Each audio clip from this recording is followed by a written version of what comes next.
Olá, seja bem-vindo ao Fatos em Foco, a sua revista eletrônica com notícias e entretenimento. Confira os principais destaques de hoje. De carne no Brasil atingiu menor nível em 18 anos, mesmo com produção voltando a crescer no país desde o ano passado. ONU faz alerta do quanto jogamos de resíduos sólidos por ano nos oceanos, o equivalente a um caminhão de lixo por minuto. Estudos científicos mostraram que dar risada alivia o estresse, estimula o sistema imunológico e até ajuda a emagrecer.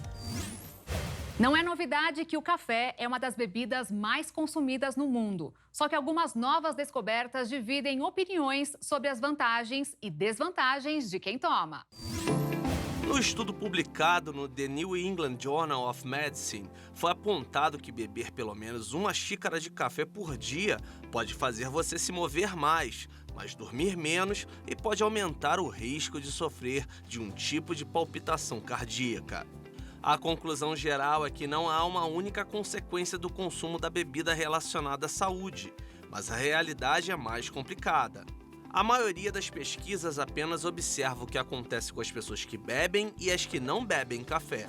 Para isso, 100 adultos saudáveis do estado americano da Califórnia, com idade média de 39 anos, foram recrutados para entender melhor os efeitos imediatos da bebida na saúde. Todos receberam relógios inteligentes para registrar seus passos e sono, monitores contínuos de glicose no sangue e dispositivos de eletrocardiograma que rastreiam seus ritmos cardíacos. Cada participante foi designado aleatoriamente para beber tanto café quanto quisesse por 2 dias e depois abster-se por mais 2 dias, repetindo esse ciclo por um período de 2 semanas. Com isso, foi descoberto que nos dias de consumo de café, os participantes deram em média 1.058 passos a mais do que nos dias que não tomaram. Porém, o sono foi prejudicado, com os participantes dormindo 36 minutos a menos. Ou seja, quanto mais café bebiam, mais atividade física faziam e menos dormiam. O café também parecia afetar o coração, mas os pesquisadores não encontraram evidências de uma relação significativa entre o consumo de café e as contrações atriais prematuras, que são batimentos cardíacos precoces, muito comuns que todos nós experimentamos e que surgem das câmaras superiores do coração. Apesar de não ser conclusivo, foi recomendado que se alguém estiver especialmente preocupado com os riscos de insuficiência cardíaca, por exemplo, se tiver histórico familiar de insuficiência cardíaca, ou se o médico disser que há alguma outra indicação de risco, pode ser melhor evitar o café. Cientistas da Universidade da Califórnia, nos Estados Unidos, criaram uma colher capaz de adoçar a comida sem a necessidade de açúcar. O talher é produzido com uma substância que estimula as papilas gustativas da língua e engana o cérebro. Chamado de Sugar Hair, o utensílio possui ondulações na parte interior, fazendo com que a sua área de superfície seja maior e possua mais contato físico com as papilas gustativas em nossa língua, cobertas por uma camada de moléculas chamadas de ligantes, e que tem o papel de deixar grudado na colher o açúcar que teoricamente seria do alimento. Portanto, a colher engana o cérebro e faz a pessoa pensar que está comendo algo doce, já que a língua consegue detectar o açúcar que fica preso à colher, e não propriamente na comida ingerida. O produto foi desenvolvido pensando em pessoas com diabetes ou que desejam reduzir o consumo de açúcar, além de substituir o uso de adoçantes artificiais, que não trazem benefícios e podem ser prejudiciais à saúde. Estudos anteriores mostraram que o adoçante aspartame, encontrado em quase 5.000 alimentos e bebidas, está ligado a comportamentos semelhantes à ansiedade. Embora inovador na questão de enganar o cérebro e armazenar o açúcar, essa não é a primeira vez que cientistas desenvolvem talheres que alteram o sabor de alimentos. No ano passado, pesquisadores japoneses desenvolveram hashis computadorizados, que realçam o sabor do salgado e podem ajudar a dieta de quem precisa controlar a ingestão de sódio. Ainda nos Estados Unidos, foi descoberto um remédio que tem efeitos semelhantes ao da cirurgia bariátrica. Além de ajudar o paciente a perder peso, ele também diminui o risco do desenvolvimento da diabetes. O remédio desenvolvido pelo grupo ativa 2 receptores para PYY, que é um hormônio intestinal produzido por células em vários locais do trato digestivo. O PYY é considerado um inibidor do apetite no intervalo entre as refeições, sendo fortemente ativado por refeições ricas em proteína, além do receptor para GLP-1, que estimula a secreção de insulina das células B do pâncreas, fazendo com que a glicose absorvida pelos tecidos periféricos através da ação da insulina. Durante 16 dias, essa mistura foi testada em roedores e os resultados foram animadores.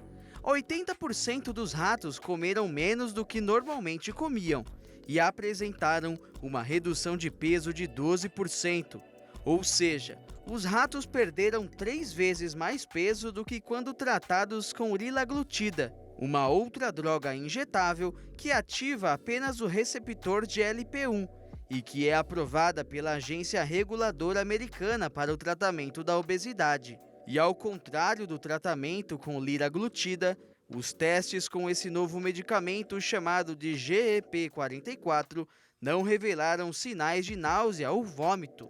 Segundo os cientistas, a perda de peso causada pelo GEP-44 pode ser atribuída não apenas à diminuição da alimentação, mas também ao maior gasto de energia, que pode assumir a forma de aumento de movimento, frequência cardíaca ou temperatura do corpo. O remédio ainda tem uma vida mais longa, podendo ser injetado no corpo do paciente apenas 2 vezes na semana. Outro benefício da nova droga é que os ratos tratados com o composto mantiveram seus físicos novos e mais magros mesmo após o término do tratamento. Agora, os pesquisadores seguirão evoluindo o medicamento e em breve pedirão para que seus compostos sejam testados em primatas.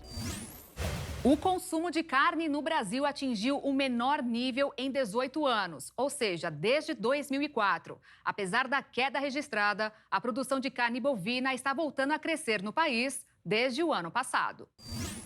No ano passado, foram produzidos 7.900.000 toneladas, sendo 5.200.000 consumidas no mercado interno e o restante foram exportadas, que, por sinal, apresentou aumento de 23,8%. Também em 2022, o consumo de carne bovina atingiu 24,2 kg por habitante, o menor nível em 18 anos no Brasil, de acordo com dados divulgados pela consultoria Agro do Banco Itaú BBA. O principal motivo apontado foi o preço ao consumidor, que começou a se elevar em 2020, fazendo com que muitos brasileiros tirassem a proteína do prato. Sem contar que o aumento da pobreza e a queda na renda durante a pandemia também impactaram a redução do consumo. Segundo o relatório, esse foi o 4º ano consecutivo de recuo no consumo per capita no país. Até fevereiro deste ano, o preço da proteína acumula uma queda de 1,68%. Mas um novo aumento da produção é esperado este ano, devido à expectativa da recente reabertura do mercado chinês e possibilidades de crescimento em outros locais. A Prefeitura de São Paulo começou a retirar as barracas de pessoas em situação de rua em toda a cidade. O prefeito Ricardo Nunes disse que o trabalho não vai parar e que não é razoável que barracas sejam deixadas nas calçadas, uma vez que isso estaria afetando o direito de ir e vir das demais pessoas. A remoção dos itens por agentes da Prefeitura voltou a ocorrer nesta segunda, após um desembargador derrubar a liminar que havia sido concedida pela Justiça e impedir a prática. Para o prefeito, a suspensão da retirada das barracas seria equivalente a defender a permanência das pessoas que não possuem moradia nas ruas. A retirada das barracas pelos fiscais municipais estavam suspensa desde 17 de fevereiro por uma decisão do juizado da 7ª Vara da Fazenda Pública de São Paulo. No dia 31 de março, o desembargador Ribeiro de Paula decidiu suspender a liminar até que o Tribunal de Justiça julgue o mérito do caso.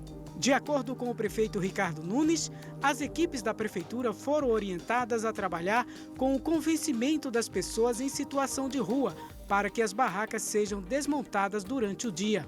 Caso o dono se negue a fazer isso, o objeto será apreendido e levado para o pátio da prefeitura, onde poderá ser retirado posteriormente.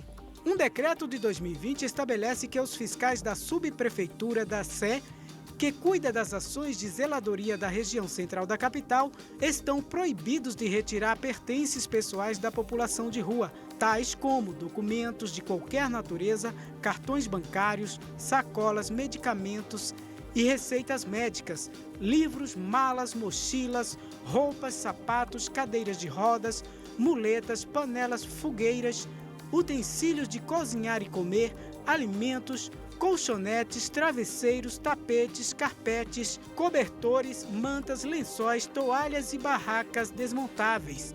Pelo decreto, só é permitido recolher objetos que caracterizem estabelecimento permanente em local público, principalmente quando impedirem a livre circulação de pedestres e veículos, tais como camas, sofás, colchões e barracas montadas, ou outros bens duráveis que não se caracterizem como de uso pessoal.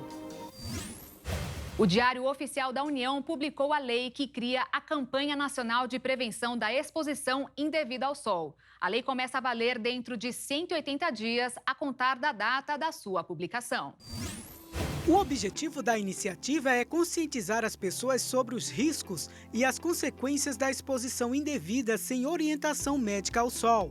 Prevê ainda a adoção de medidas necessárias para facilitar ou possibilitar o acesso do cidadão ao protetor, ao bloqueador ou ao filtro solar. A lei estabelece ainda que caberá ao poder público vincular anualmente, nos meios de comunicação, campanha específica durante o período de férias escolares sobre os riscos da exposição ao sol. Segundo dados do Instituto Nacional do Câncer, o câncer da pele responde por 33% de todos os diagnósticos da doença no Brasil. A cada ano, cerca de 185 mil novos casos são registrados em todo o país. De acordo com o Ministério da Saúde, qualquer pessoa pode desenvolver o câncer de pele, mas aquelas com pele muito clara, albinas, com vitiligo ou em tratamento com imunossupressores, são mais sensíveis ao sol. A doença é mais comum em pessoas acima dos 40 anos, mas essa média da idade vem diminuindo com o passar dos anos, em função do aumento do número de jovens constantemente expostos aos raios solares. Em uma sociedade onde a ansiedade e a depressão fazem cada vez mais vítimas, a tristeza aumentou em níveis jamais vistos na última década. E a pandemia agravou o quadro que já era ruim. Em 2009, pelo menos 25% da população mundial declarava sentir tristeza frequente. Já em 2021, esse sentimento atingiu mais de 30% da população. O aumento mais aparente foi notado em 2020, quando a porcentagem de pessoas tristes no mundo aumentou em 3%. Para chegar até esse resultado, cientistas do mundo todo realizaram um estudo que buscou identificar as tendências globais de sentimentos de aflição e estresse, que podem estar ligados a uma piora na saúde mental. O resultado foi obtido a partir da análise de dados de uma plataforma chamada Gallup, que conta com informações de quase 2 milhões de adultos de 113 países diferentes, incluindo o Brasil. A observação de sensação de sofrimento levou em consideração as sensações pessoais. Segundo os autores, é evidente que esse quadro piorou após a pandemia. O sentimento aumentou em praticamente todas as categorias e grupos etários, mas foi maior em pessoas com ensino fundamental completo e com menor renda familiar. Por outro lado, os cientistas não conseguiram observar esse aumento no grupo de adultos com mais de 55 anos. Pressionado por críticas crescentes de educadores e estudantes, o governo Lula vai suspender a implementação do novo ensino médio. O texto também irá assustar as mudanças no Exame Nacional do Ensino Médio. previstas para 2024 que adequariam o exame ao previsto nas novas regras da etapa. O Enem é a principal porta de entrada para o ensino superior público no país. Essa suspensão ocorrerá inicialmente enquanto perdura o prazo da consulta pública sobre o tema, iniciada em março. A consulta tem 90 dias de duração, com possibilidade de prorrogação e mais 30 dias para o Ministério da Educação elaborar um relatório. Na prática, a suspensão de ter em 2024 um novo formato do Enem é a principal consequência. E olha só no primeiro semestre do ano passado, 4 mulheres foram mortas por dia no Brasil. Foram 699 feminicídios, um aumento de mais de 3% em relação ao mesmo período de 2021. Só que dentro desse crescimento, de acordo com a organização Anistia Internacional, a maioria das vítimas foram mulheres negras. No Brasil, um dos destaques é o aumento da violência de gênero. A escalada da violência contra a mulher negra em todo o Brasil é um dos alertas contidos no novo relatório da organização, que divulgou o documento anual com dados sobre a situação dos direitos humanos em mais de 150 países, onde reúne dados de diferentes fontes sobre assuntos ligados aos direitos humanos e nos números de Fórum Brasileiro de Segurança Pública. Segundo a Coordenadoria do Centro de Defesa pela Vida, esse crime de ódio e desprezo vem crescendo e se agravando ano após ano. O mesmo relatório apontou que 62% das mulheres vítimas de feminicídios no país são negras, e a violação aos direitos humanos da população negra, sejam mulheres ou homens, apareceu ainda em outros pontos do relatório da Anistia Internacional, pois é a que mais morre em confrontos com a polícia e a mais afetada por eventos climáticos extremos.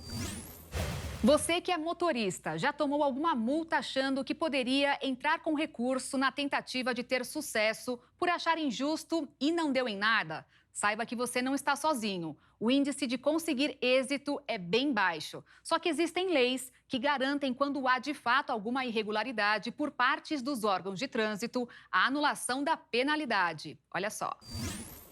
Em caso de multas por radares de fiscalização eletrônica, por exemplo, vale ficar atento na última vez que o aparelho recebeu a inspeção obrigatória pelo Inmetro.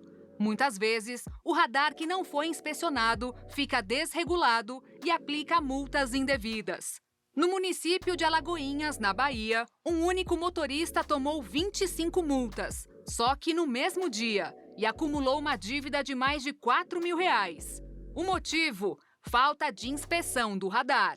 Isso foi comprovado porque quando o radar captura a imagem da infração, não pode haver dúvida alguma.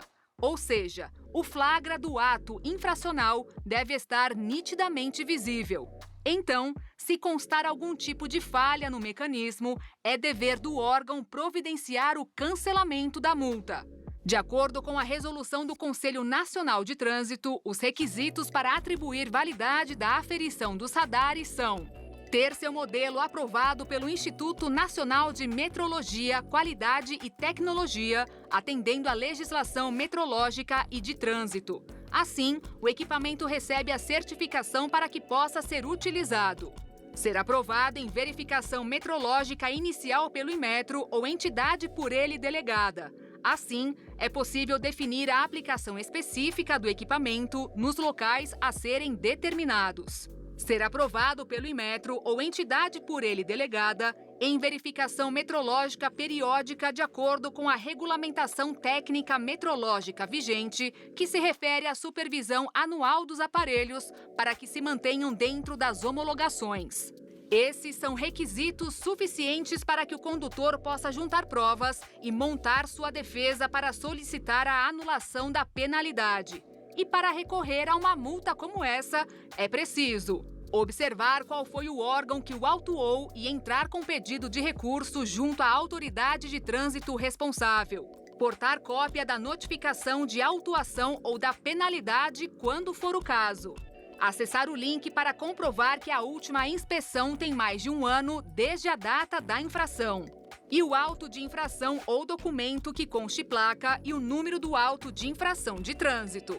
Se mesmo assim o caso for negado, pode recorrer a uma das juntas administrativas de recursos de infrações e entrar com pedido de defesa novamente. E quem não sonha em morar em um país seguro, sem terrorismo, guerras ou catástrofes? Um ranking divulgado mostrou quais são essas nações. Olha só, além do nível de segurança da região, o ranking ainda leva em consideração o custo de vida, a qualidade do ensino, a acessibilidade e o clima. A pesquisa do US News and World Report, baseada em dados de 2021, coloca a Islândia em primeiro lugar como o país mais seguro do mundo, além de ser também o terceiro mais feliz do planeta, isso já segundo o relatório mundial de felicidade. Em segundo lugar, como mais seguro, ficou a Nova Zelândia, reconhecida pela política estável e também pelas suas baixas taxas de criminalidade, principalmente envolvendo armas de fogo. Em terceiro, vem a Dinamarca, que apresenta baixo nível de desigualdade social e corrupção, além de ter um dos mais altos índices de desenvolvimento humano do mundo. E em quarto está Portugal, que também registra baixos níveis de criminalidade e é considerado um dos países mais pacíficos da União Europeia. E por compartilhar a língua portuguesa, Portugal acaba sendo aí muitas vezes opção para os brasileiros, já que o Brasil passou bem longe dessa lista dos países mais seguros do mundo. E agora um dado importante divulgado pelo Banco Mundial no relatório econômico da América Latina e Caribe sobre a pandemia de Covid. De todos os países aqui da América Latina e o Caribe, o Brasil foi o único que não teve uma reversão de progresso na redução da pobreza. O relatório mostrou que o país teve a melhor recuperação no período. O Banco Mundial elogiou a gestão da pobreza do Brasil durante a pandemia. Já convertendo o valor de dólar para real, pela cotação atual, a proporção de pessoas na América Latina com menos de R$ 34,85 por dia era de 29,7% em 2019. Subiu para 34,4% em 2020, no primeiro ano da pandemia. Depois caiu para 31,4% em 2021 e para 31% em 2022. Mas quando o Brasil é incluído, esses percentuais são menores de 2019 até o ano passado. Os dados de vulnerabilidade social, que abrangem aqueles que recebem de R$ 34,85 a R$ 71,22 por dia, também são melhores na América Latina quando contabilizados os números do Brasil. Em 2022, a estimativa do Banco Mundial indica que havia 31,5% de pessoas nesta situação na América Latina e Caribe. Ao excluir o Brasil, a proporção sobe para 32,9%. Segundo o Banco Mundial, a taxa de pobreza na região aumentou, com aproximadamente 19 milhões de pessoas entrando na situação de grave vulnerabilidade econômica e social. De acordo com o relatório, é um retrocesso de 7 anos ou mais nos ganhos anteriores e afirma que o apoio do governo federal impediu que muitas pessoas cruzassem o limite da pobreza. Com a ajuda do Congresso, o ex-presidente Jair Bolsonaro viabilizou o pagamento do auxílio emergencial para os mais vulneráveis à pandemia. O país não apenas evitou que as famílias caíssem na pobreza, mas também retirou muitas pessoas desta situação em 2020. E olha só, a ONU fez um alerta de que todo ano 2 bilhões de toneladas de resíduos sólidos são gerados, o que representam a um caminhão de lixo jogado por minuto nos oceanos.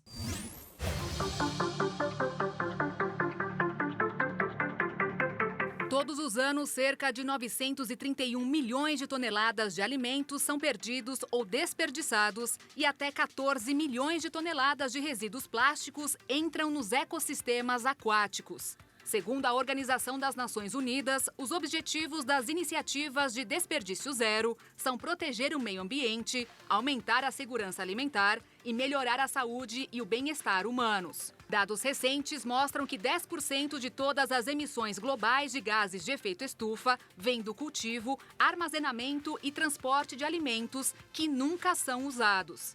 Para que esse cenário seja mudado, o mundo precisa investir em sistemas e políticas modernas de gerenciamento de resíduos que incentivem as pessoas a reutilizar e reciclar tudo, desde garrafas plásticas até eletrônicos antigos. O setor de resíduos é parte da tripla crise planetária de mudança climática, perda da biodiversidade e poluição. O levantamento ainda apontou que a humanidade gera cerca de 2 bilhões e 240 milhões de toneladas de resíduos sólidos anualmente, dos quais apenas 55% são gerenciados em instalações controladas. E a estratégia global para consumo e produção sustentáveis pode orientar essa transição. Estabelecido pela Assembleia Geral das Nações Unidas, Estados-membros e partes interessadas, o documento propõe a adoção de objetivos sustentáveis de consumo e produção em todos os setores até 2030. E em uma corrida contra o tempo para salvar séculos de dados climáticos e ambientais antes que sejam eliminados pelo aquecimento global, uma equipe de pesquisadores começou a perfurar o gelo que cobre o arquipélago norueguês.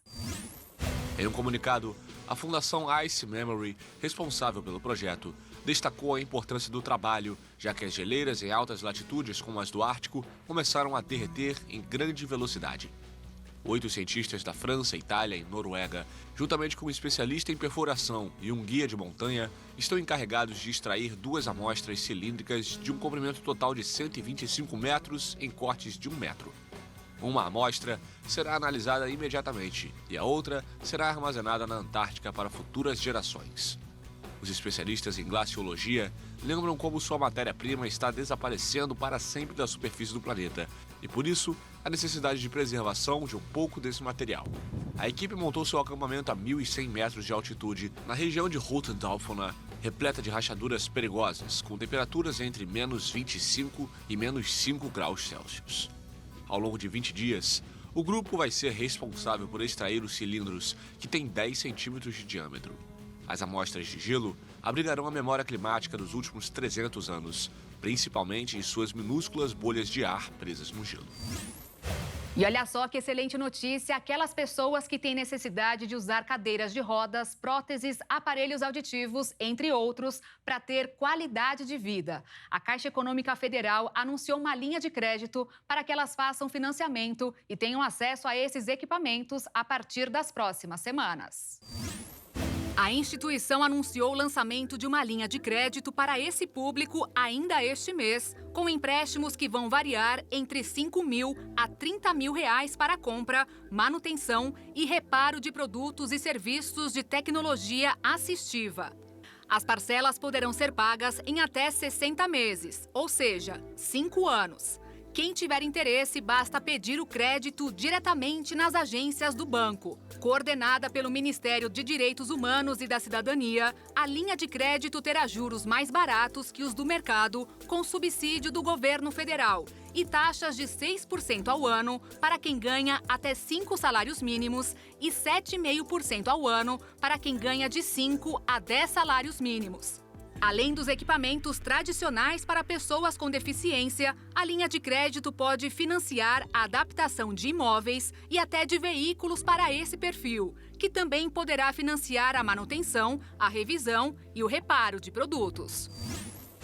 E agora você vai conhecer a história de superação de um cachorro que é sucesso na internet. Nupi tem uma condição especial que não só inspira a adoção de pets como ele, como dá lição de vida para muita gente.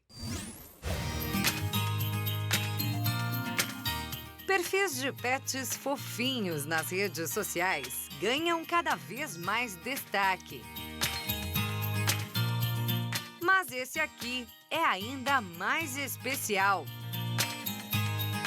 É o perfil de um supercão, o Super Nupi, com mais de 700 mil seguidores no Facebook e Instagram. Um herói da vida real que superou barreiras e aprendeu a viver normalmente, apesar de sua deficiência. Oi, pessoal, eu sou o Super Nupi e eu nasci com atrofia nas patinhas dianteiras. Mas isso não me limita. O que eu me tornei é o que me define. um super-herói para você. O herói sobre duas patas desenvolveu uma forma diferente de andar, correr, pular. O Nupinho, ele nasceu com essa atrofia e ele aprendeu e se desenvolveu sozinho.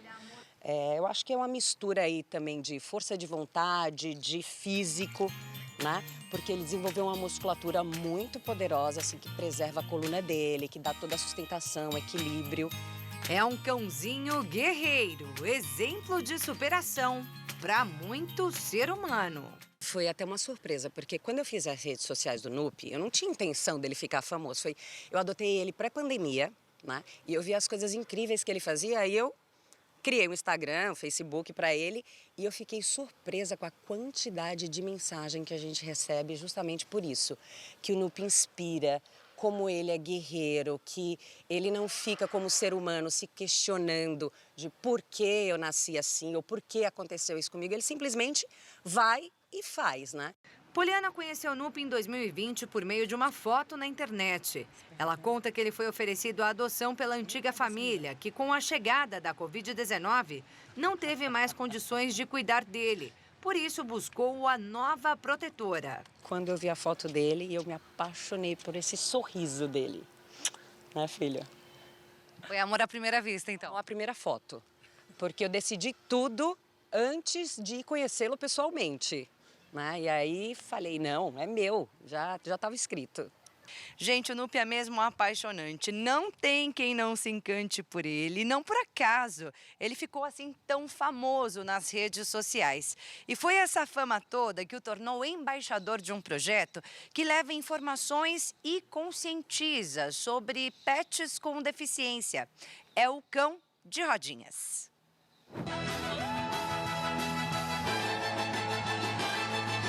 Então, aqui em São Paulo, a gente já fez algumas palestras, alguns cursos, a gente participou de eventos da cidade de São Paulo e a gente sempre tenta levar essa visão do projeto.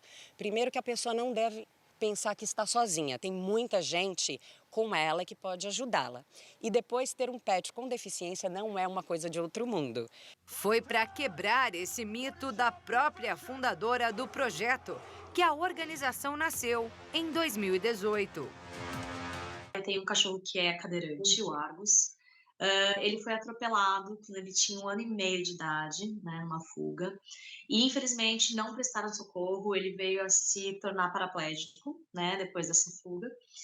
E, nesse meio tempo, para a gente foi muito difícil encontrar informações de como cuidar dele em casa. Larissa conta que veterinários recomendaram eutanásia por 3 vezes. Mesmo ele sendo um cachorro totalmente saudável, ele só não anda com as 4 patas, mas ele é um cachorro totalmente saudável. E ainda assim ele recebeu a indicação de eutanásia dos próprios profissionais veterinários. Então aí a gente começou a entender de onde vem, né, essa indicação, sendo que não tem necessidade.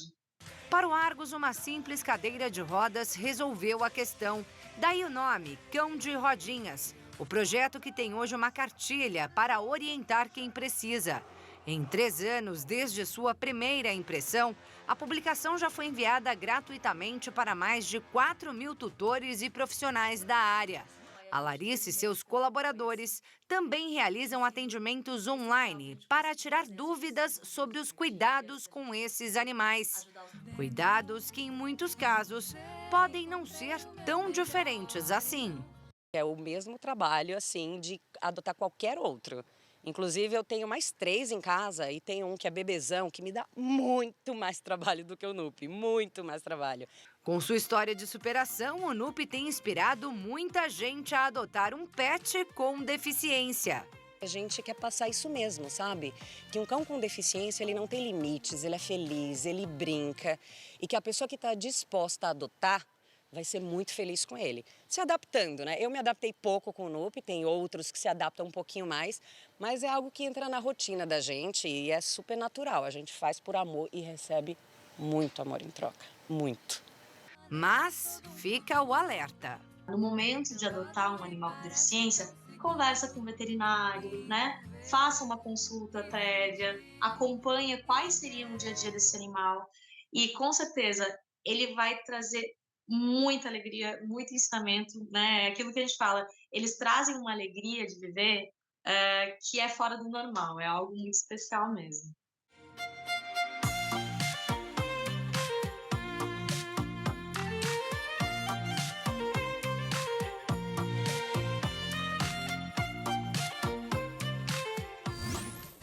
E para a gente encerrar o Fatos em Foco de hoje, com um sorriso no rosto, estudos científicos mostraram que dar risada tem um impacto significativo no nosso bem-estar físico e emocional, ajudando a aliviar o estresse e estimular nosso sistema imunológico a até emagrecer. Olha só. Os benefícios foram comprovados cientificamente pela Universidade Médica de Fukushima, no Japão, apontando uma diferença considerável no bem-estar e na qualidade de vida. Durante 3 meses, a pesquisa monitorou e analisou a rotina de 230 pessoas, entre homens e mulheres adultos e idosos, com o uso de humoristas. Os participantes foram divididos em 2 subgrupos. O primeiro tinha encontros de yoga e participava de atividades com um comediante. E o segundo não teve alterações significativas em suas rotinas. Após o período de 90 dias, foi observado que o primeiro grupo apresentou uma melhora grande na parte física e emocional, além da redução do estresse. Com isso, os pesquisadores concluíram que indivíduos do grupo 1 tiveram aumento significativo do otimismo e até mesmo uma subtração do peso corporal. E ainda pontuaram alguns benefícios da risada. Melhora o bem-estar, pois ao provocar uma sensação de relaxamento no corpo, a risada vai aliviar as tensões causadas pelo estresse. É comprovado que rir libera endorfina e serotonina, influenciando diretamente no bem-estar do indivíduo. Outro fator é que ao sorrir, nosso corpo exercita cerca de 12 músculos e aumenta ainda mais se gargalhar. Outros benefícios são a redução da pressão arterial, estímulo do sistema imunológico, protegendo diretamente o sistema respiratório, causa reações positivas no coração, pois aumenta o fluxo sanguíneo e o ato protege contra problemas cardiovasculares. Aumenta o otimismo e é considerado um medicamento natural, pois diminui 10% a sensação de dores, além de combater a ansiedade. Viu só? Não faltam motivos para sorrir, rir e gargalhar. E o Fatos em Foco fica por aqui. Obrigada pela sua companhia. Se quiser rever as reportagens desta edição, é só acompanhar as nossas redes sociais. Um excelente fim de semana para você. Tchau.